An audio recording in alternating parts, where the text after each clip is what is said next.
Okay, so House of the Dragon Season 2 ended. How do we feel about it?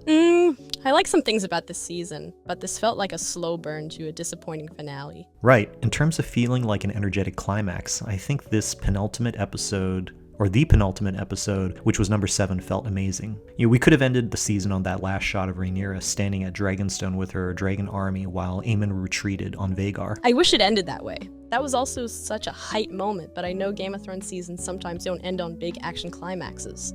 The finales can be the aftermath, the climax are setups for the next season. Yeah, that's true, but Game of Thrones was a different show with a whole different creative team, even if George R.R. Martin was involved. So I don't think House of the Dragon is creatively obligated to mimic what Game of Thrones did. Hopefully it doesn't end like season 8 of Game of Thrones. We'll find out. It looks like HBO is ordering 2 more seasons for House of the Dragon, so that means 4 seasons total. And the original book Fire and Blood does specify what happens to key characters, so I think we have something of a clear ending for the story. But back to season 2.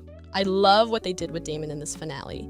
I know I said I wanted more big heightened moments for him, but now I understand why they gave him so much time at Harrenhal. You mean the arc they gave him to eventually align himself with Rhaenyra? Yeah, when she went to Harrenhal and saw the army, I felt that Daemon was kind of keeping his cards close to his chest at first. It was a key moment in the relationship. She didn't humiliate him in front of his men, but he clearly was affected by the prophetic dream of seeing the White Walkers and Daenerys, which will happen many years later in Game of Thrones. He's a changed man. My boy can evolve. Having those visions really sets Daemon apart. While everyone else is getting caught up in this Targaryen civil war, Daemon is seeing the future. He's getting a big picture view, and I think that sobers him up quickly. You know, I wonder if that'll become a bigger thing in season 3.